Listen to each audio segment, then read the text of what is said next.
Mazzei or Drummond? Before Oklahoma cuts taxes again, show us the math.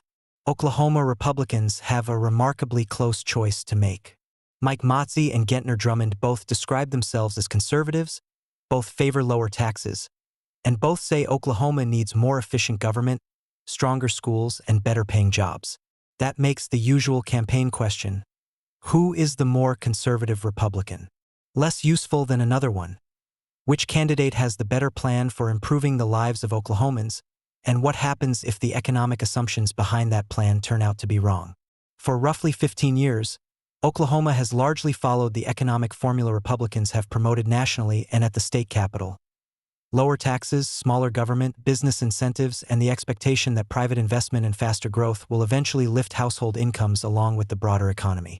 There is nothing unreasonable about expecting lower taxes to produce some economic benefits. Tax cuts can encourage investment, work, and business formation under the right circumstances. But there is an important difference between expecting growth and budgeting as though the growth is guaranteed. That distinction should be at the center of this governor's race. The choice is not just about ideology or labels. It is about results and trade-offs. For 15 years, Oklahoma has largely accepted the argument that lower taxes, smaller government, and business incentives would produce enough private investment and economic growth to lift household incomes along with the broader economy. That theory can produce benefits under the right circumstances. But after a long period of Republican control, voters have a right to ask where the return has shown up for the typical Oklahoma household. Economic policy should be judged by results, not intentions. Before Oklahoma makes another large bet on tax cuts, voters have every right to ask what the economic strategy of the last 15 years has produced for the people living here. The 2024 American Community Survey puts Oklahoma's median household income at $66,148, compared with $80,734 nationally. Oklahoma also trails Texas, Kansas, Missouri, and Tennessee in the comparison shown here. The size of the income gap matters, but the direction may matter even more. Using the Census Bureau's inflation-adjusted household income series, Oklahoma's real median household income increased from $66,950 in 2018 to $69,070 in 2023, about 3.2%. Nationally, it rose from $77,700 to $82,690, about 6.4%. Oklahoma households were already behind, and their incomes grew at only about half the national rate. That is not a state closing the income gap. It is a state falling farther behind. Unless Oklahoma can make household incomes grow faster relative to the nation, the arithmetic is unavoidable. The gap will continue to widen. Income is not the only result that deserves attention. Oklahoma's public school outcomes remain below national averages. On the 2024 Nations Report Card, Oklahoma fourth graders averaged 207 in reading compared with 214 nationally, and Oklahoma eighth graders averaged 249 compared with 257 nationally.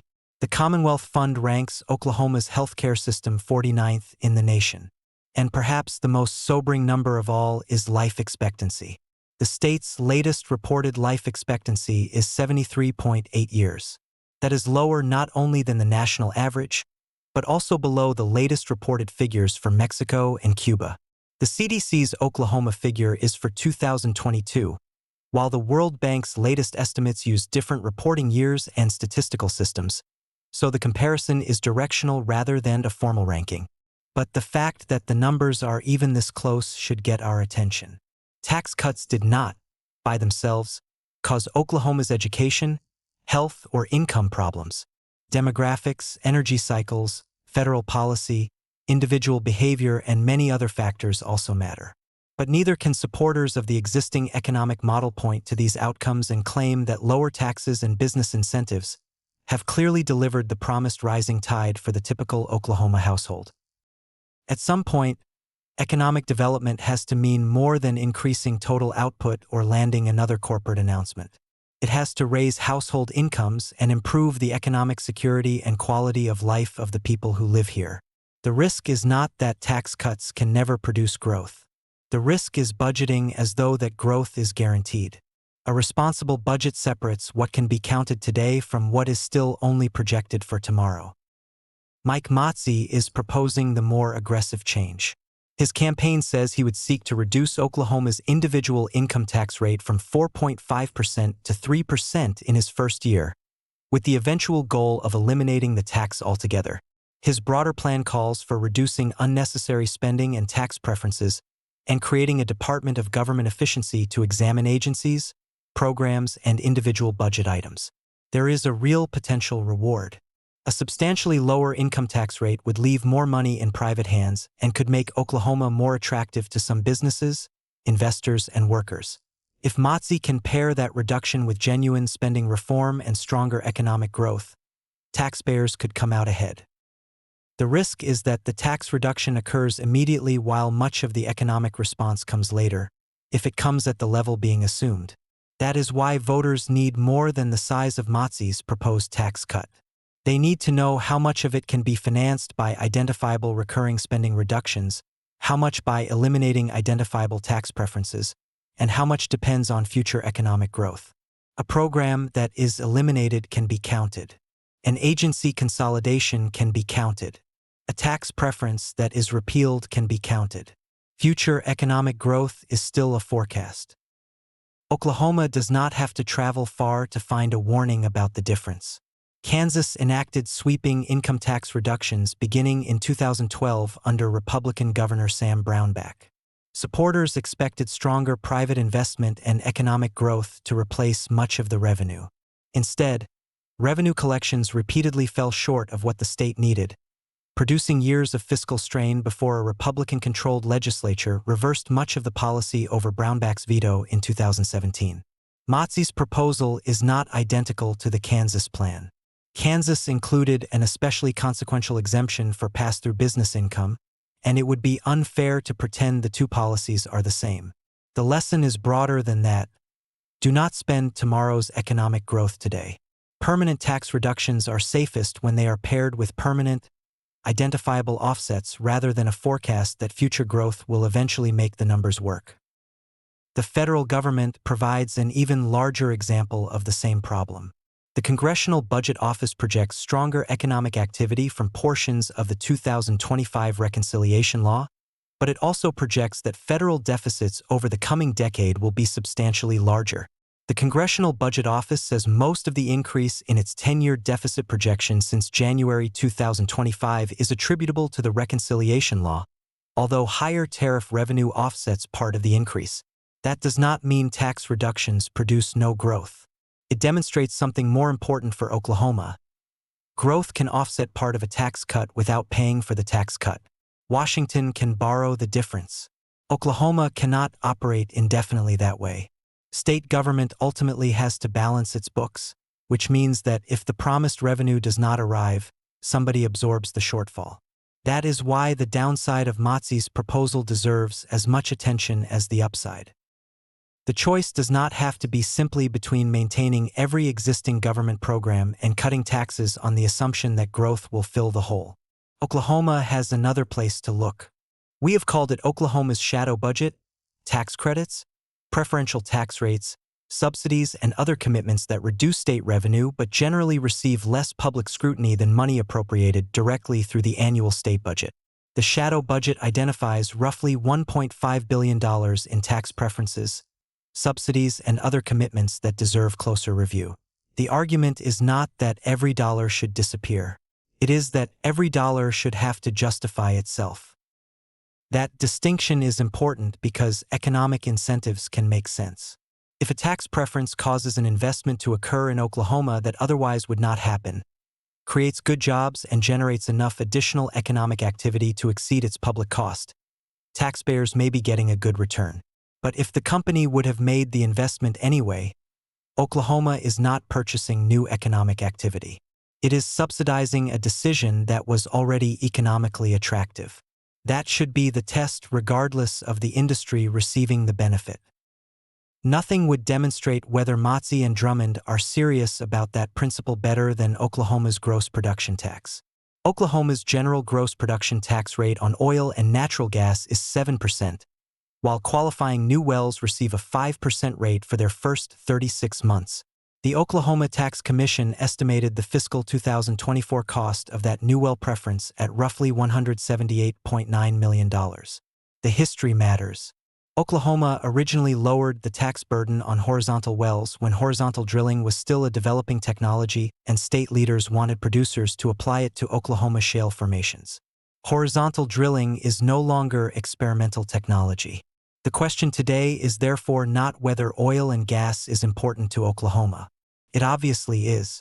The question is whether allowing a new well to pay 5% instead of 7% actually changes enough drilling decisions to justify nearly $179 million a year in foregone revenue. Don Milliken, then Chief Financial Officer of Kaiser Francis Oil, made essentially that argument during an earlier gross production tax debate. Drilling decisions, he said, are driven primarily by the economics of the geology. A lower tax rate certainly benefits the producer, but if an incentive is supposed to change behavior, taxpayers should be able to see evidence that the behavior actually changed. That is a reasonable economic development standard. If the current preference causes wells to be drilled in Oklahoma that would otherwise be drilled in Texas, New Mexico, or another basin, show us the evidence. How many wells, how much additional production, how many jobs, and how much additional household income are Oklahoma taxpayers buying with their $179 million? If the preference does not materially change those decisions, continuing to call it an incentive does not make it one. This is an especially fair question for Mazzei because he has already made essentially the same argument about another Oklahoma energy industry. As Senate Finance Chairman, Mazzei argued that the state's wind production tax credit had helped a developing industry, but had reached a point where its cost exceeded its economic benefit. In testimony before the Incentive Evaluation Commission in 2016, he argued that the proper test for an incentive was whether the economic benefit to Oklahoma exceeded what taxpayers were giving up. Mazzei also pointed directly to the trade-off. At a time when the wind credit was growing more expensive, Oklahoma was struggling with education funding, teacher pay, healthcare costs, public safety, and infrastructure. That was a sound argument then. It remains a sound argument now. So voters have every right to ask whether the standard Senator Mazzei applied to wind would also apply to oil and gas under Governor Mazzei. Drummond deserves the same question. His tax plan promises a review of outdated tax giveaways before further income tax reductions are made. Does that include the new well gross production tax preference if the evidence cannot show that it changes drilling behavior enough to justify its cost? Opposing an unpopular or politically weak subsidy is easy. Fiscal discipline becomes more meaningful when the beneficiary has enough political power to fight back. Oklahoma already has an Incentive Evaluation Commission that reviews many of the state's economic development programs. The larger problem is what happens after an evaluation recommends change. Senator Dave Rader's Senate Bill 1403 provides a recent example. The Senate version tightened requirements in the Quality Jobs Program and passed 32-15. When the measure reached the House, the Senate language was replaced and eligibility was expanded to additional industries. The revised bill passed the House but never received final Senate approval. Senator Julia Curt also introduced a separate quality jobs reform proposal. The larger point is not which senator had the better bill. It is that Oklahoma has repeatedly demonstrated how much easier it is to identify questionable incentives than to remove or reduce them once beneficiaries have organized around them. That should lead to another question for both candidates.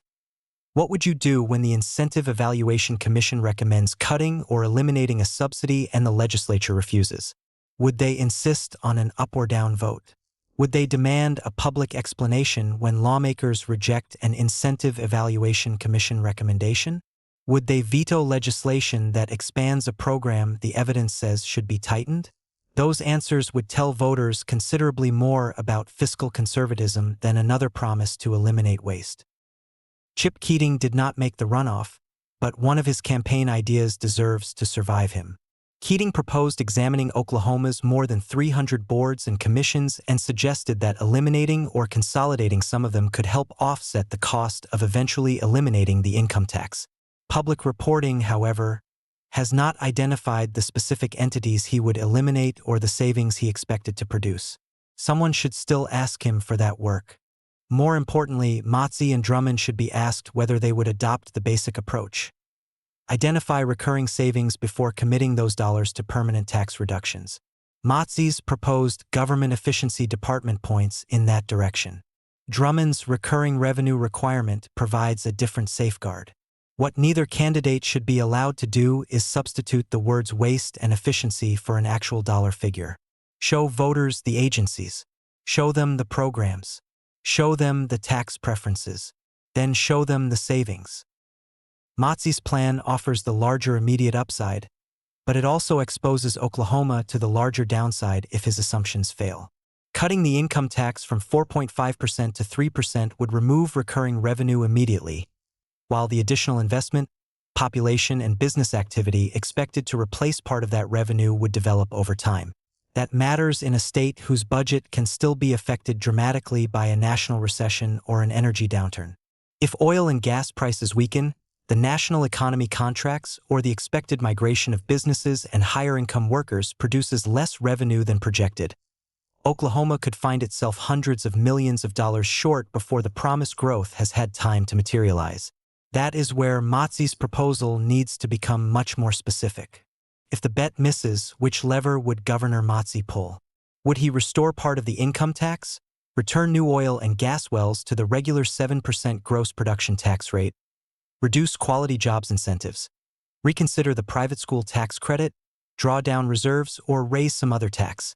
Or would Oklahoma balance the books by cutting education, health care, and other state services?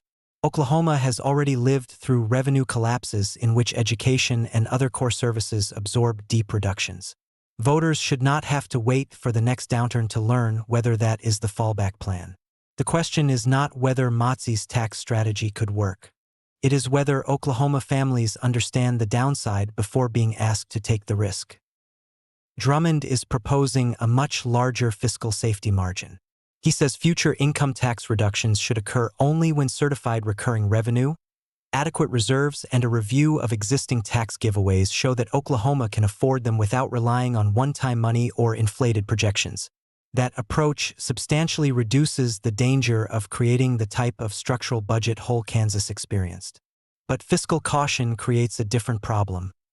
It can become a reason to postpone reform indefinitely. Drummond therefore needs to answer the opposite question from Mazzei. If he will not reduce the income tax until Oklahoma has created recurring savings, where does he intend to find those savings? Which tax preferences would he eliminate? Which subsidies would he reduce? Would he support the kind of board and commission review Keating proposed?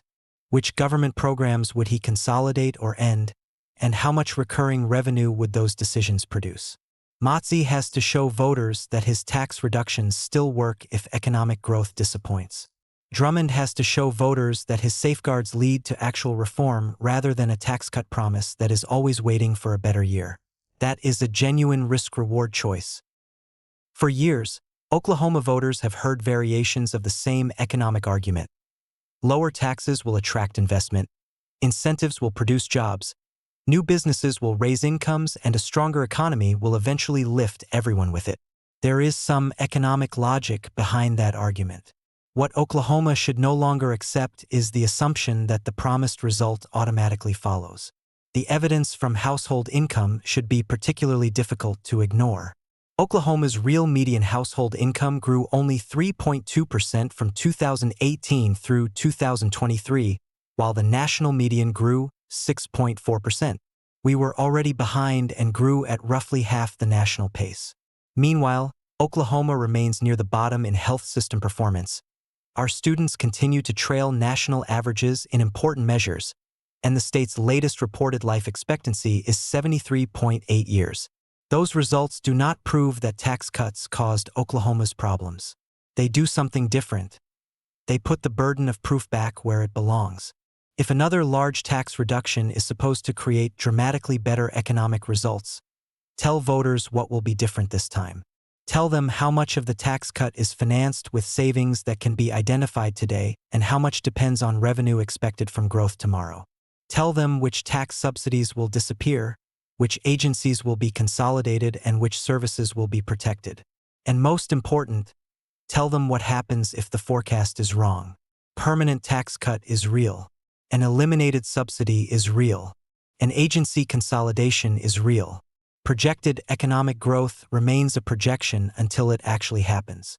Oklahoma should absolutely search for unnecessary spending, redundant government and tax incentives that no longer change economic behavior. When those recurring savings are found, taxpayers have a legitimate claim on them.